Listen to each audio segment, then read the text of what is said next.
Good morning, all of you. We will continue the graph theory. Today, we will discuss about the Eulerian graph.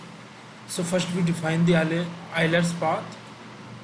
A path is connected graph. A path in a connected graph G is called Euler path if it includes every edge exactly once. It is also called Euler trail.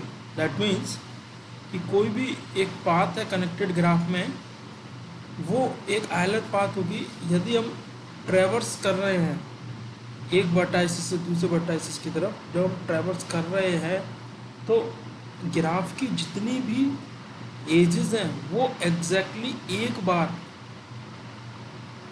Traverse कर रहे हैं, count कर लें।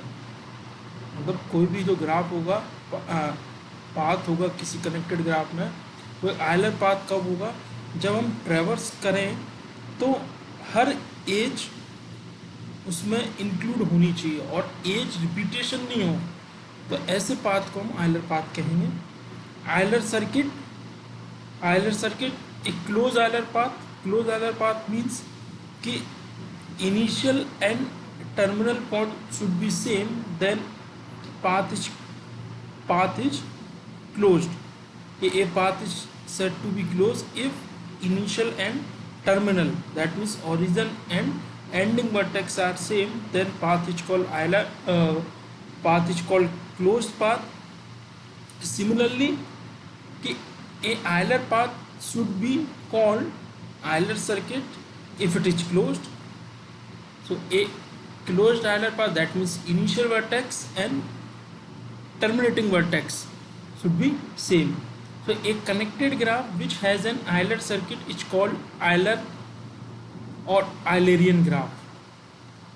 एक connected graph which has an Euler circuit, मतलब अगर किसी graph के अंदर अगर Euler circuit है तो उसी को ही हम क्या कहेंगे?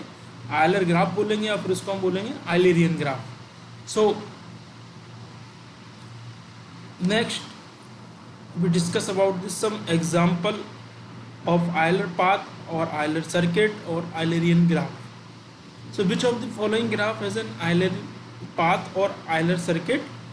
So graph, this one, here are two graphs, G1 and G2. So first we discuss about the Euler path or Euler circuit about the graph G1. So graph G1 is Euler path or Euler circuit because we start with V3 to B2, B1, B3, B4, B5 and B3. सो अगर हम इसको start करते हैं यहाँ से B3 से, तो समझ में आता है B3 से B2, B1, B3, B4, B5, B3. So this one is the close, क्योंकि जिस पॉइंट से स्टार्ट किया उसी पॉइंट पर आगे फिनिश हुआ, तो this one is the Euler circuit. और आयलर पाथ इसलिए क्योंकि हर एज एग्जैक्टली वन टाइम ही हमने ट्रैवर्स किए हैं, तो ये दोनों होगा, आयलर पाथ भी होगा, आयलर सर्किट भी होगा. अगर सेकंड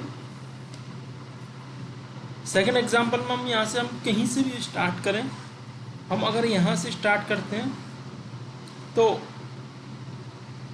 ये जो B1 से स्टार्ट किया हमने, सपोज हम B1 से आए B6, B5, B4, B3, B2, B1, but ये दोनों एज ट्रेवर्स नहीं हो पाई.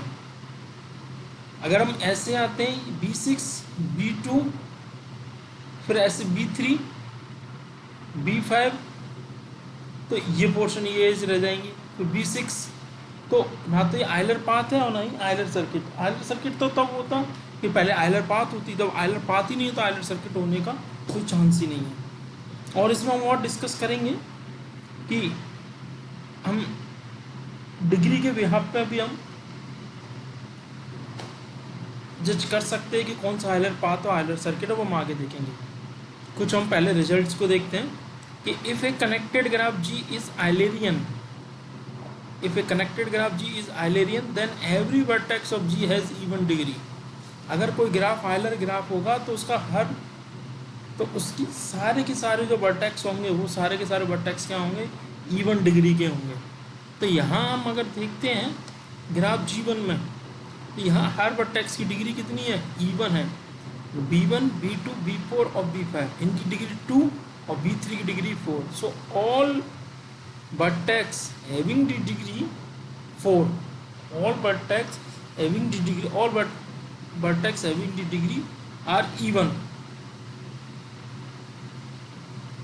So degree of all vertex are even, so that means graph is Eulerian graph। और Eulerian graph है इसका मतलब Euler सर्किट होगा। Euler सर्किट कब होगा, Euler पाथ होगा। Euler पाथ होगा तभी तो Euler सर्किट। कन्वर्सली हम चलते जा रहे हैं। एक कनेक्टेड ग्राफ जी, या इसको हम इस तरीके से बोल सकते हैं, एक connected graph G has an Euler on Euler circuit if every vertex of G is of even degree. वो सेम बात है। यहाँ हम बात करते हैं नेक्स्ट रिजल्ट है एक connected graph ji has an Euler path if it has at most 2 vertexes of odd degree. कि अगर कोई भी कनेक्टेड ग्राफ जी है वो Euler पाथ होगा अगर उसमें मोस्ट मैक्सिमम कितने 2 वर्टेक्स ऐसे हैं जिनकी ऑड डिग्री है। तो हम यहाँ हम देखते हैं B6 की डिग्री कितनी है 3, B2 की डिग्री 3, B5 की डिग्री 3 और B3 की डिग्री। तो वर्टेक्स कितने हैं, मोर देन 2 हैं। सो ये ग्राफ क्या होगा, ना तो Euler पाथ होगा। जब ये Euler पाथ नहीं है तो फिर क्या नहीं होगा, Eulerian सर्किट भी नहीं होगा। और अगर Euler सर्किट नहीं है तो Eulerian ग्राफ नहीं होगा। तो ऐसे हम इसको क्लासिफिकेशन कर सकते हैं इन दो रिजल्ट्स के। कुछ नेक्स्ट प्रॉब्लम है Oxford bridge problem. Does the following graph has an Euler circuit. हमें ये पता करना कि ये Euler सर्किट है या नहीं है। सो हमने चेक किया कि इसके हर वर्टेक्स की डिग्री निकाल के देखी और सारे वर्टेक्स की डिग्री कितनी आ रही है, ऑड आ रही है। अब वर्टेक्स की डिग्री अगर ऑड है तो हमने भी ये की थी कि अगर Euler पाथ कब होगा, यदि 2 वर्टेक्स ऐसे जिनकी डिग्री ऑड हो। लेकिन यहाँ तो मोर देन 2 है तो ये Euler पाथ नहीं होगा। Euler पाथ नहीं होगा तो Euler सर्किट नहीं होगा, और Euler सर्किट नहीं होगा तो ये Euler ग्राफ नहीं होगा। हम एक अगर हमें Euler ग्राफ और को डिटरमाइन करना है कि वो ग्राफ Euler होगा या नहीं, उसके लिए हम कुछ पॉइंट्स के बारे में डिस्कस करते हैं। कि अगर किसी ग्राफ के अंदर अगर आइसोलेटेड वर्टेक्स है, दैट मीन्स आइसोलेटेड वर्टेक्स क्या होती है, जिसकी डिग्री 1 0 है। अगर आइसोलेटेड वर्टेक्स है तो वो ग्राफ कैसा होगा, डिसकनेक्टेड। जब डिसकनेक्टेड होगा तो इसका मतलब क्या हो जाएगा, so it can not be Euler path और Euler circuit. If degree of all vertex are even then graph G has both Euler path and Euler circuit. If exactly 2 vertices are odd degree then graph has Euler path only, no Euler circuit. अगर हम ये कहते हैं exactly 2 vertices ऐसे हैं जिनकी degree कैसी है, ऑड है, तो Euler पाथ होगा, Euler सर्किट नहीं होगा। और नेक्स्ट है if degree of more than 2 vertices odd then graph does not have any Euler path और Euler सर्किट। जो हमने अभी रिजल्ट देखा था, जैसे हमारा की जो एग्जाम्पल है ये रहा, ये एग्जाम्पल है। ऑक्सफोर्ड ब्रिज प्रॉब्लम भी यही है। तो इस तरीके से हम Euler पाथ के बारे में डिस्कस कर सकते हैं। Okay, thank you.